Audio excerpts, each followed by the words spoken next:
ये है कि विद्युत सेल की तीव्रता की परिभाषा मात्रक व विमल की एक साथ बताया गया दोस्तों। तो तीनों क्वेश्चन आपको एक साथ में लिखना है। देख लीजिए क्या बताया गया है कि विद्युत सेल की तीव्रता की परिभाषा मात्रक व विमल की। मोस्ट इंपॉर्टेंट जितना भी क्वेश्चन यहाँ पे दोस्तों लिखा गया, हर एक क्वेश्चन मोस्ट इंपॉर्टेंट है और एक एक क्वेश्चन आपको याद करके जाना है। अगला दोस्तों, विद्युत द्विध्रुव तथा विद्युत द्विध्रुव आघूर्ण की परिभाषा लिखिए। मोस्ट इंपॉर्टेंट क्वेश्चन है दोस्तों, याद कर लेना।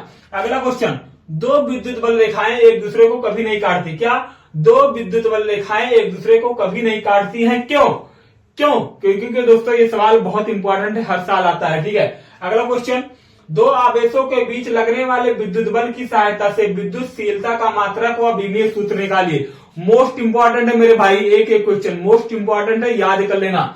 अगला पांचवा, विद्युत विभवांतर से क्या तात्पर्य? विद्युत विभवांतर से क्या तात्पर्य? मोस्ट इंपॉर्टेंट क्वेश्चन है। छठवा, विद्युत फ्लक्स की परिभाषा लिखिए। क्या? विद्युत फ्लक्स की परिभाषा लिखिए। मोस्ट इंपॉर्टेंट क्वेश्चन है मेरे भाई, याद कर लेना। सातवां, अनुगमन वेग या अपवाह वेग किसे कहते हैं? विद्युत धारा तथा अनुगमन वेग में संबंध लिखो। मोस्ट इंपॉर्टेंट क्वेश्चन मेरे भाई, याद कर लेना। ठीक है। अगला, चुंबकशीलता तथा विद्युतशीलता से संबंध स्थापित कीजिए। में संबंध स्थापित कीजिए। क्या क्या? चुंबकशीलता तथा विद्युतशीलता में क्या स्थापित करना है? संबंध बताना है कि इन दोनों में क्या क्या संबंध होता है। मोस्ट इंपॉर्टेंट क्वेश्चन है मेरे भाई, याद कर लेना, छूटना नहीं चाहिए यहां से एक भी प्रश्न। बोर्ड एग्जाम में ये सभी रिपीटेड क्वेश्चन है और ये हर साल आया है, इस साल भी आएगा, याद कर लेना। नवा क्वेश्चन, किरचॉफ का धारा नियम क्या है? किरचॉफ का धारा नियम क्या है या किस सिद्धांत पर आधारित है? यह किस सिद्धांत पर आधारित है? मोस्ट इंपॉर्टेंट है मेरे भाई, याद कर लेना।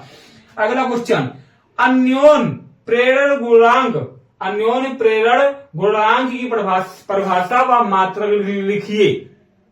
मोस्ट इंपॉर्टेंट क्वेश्चन है मेरे भाई, याद कर लेना। अगला क्वेश्चन, स्वप्रेरण गुणांक की परिभाषा व मात्रक लिखिए। अगला क्वेश्चन, बराबर क्वेश्चन, ट्रांसफार्मर का सिद्धांत क्या है? तो ये दोस्तों आपका 1 से लेकर के 12 क्वेश्चन आया दोस्तों, जो क्वेश्चन बहुत इंपॉर्टेंट है और ये क्लास 12 के लिए दोस्तों फिजिक्स का क्वेश्चन है। किसका? फिजिक्स का क्वेश्चन है, जो ये हर साल दोस्तों रिपीटेड क्वेश्चन है, इसलिए याद करके जाना मेरे भाई। और इस बार एग्जाम में देखने को मिलेगा ये क्वेश्चन आएगा। ठीक है। बार बार आपसे बोल रहा हूं कि अगर 70 में 70 नंबर लाना चाहते हो तो ये क्वेश्चन तैयार कर लेना, नहीं तो मान लेना कि दोस्तों आप यहां से फेल हो सकते हो।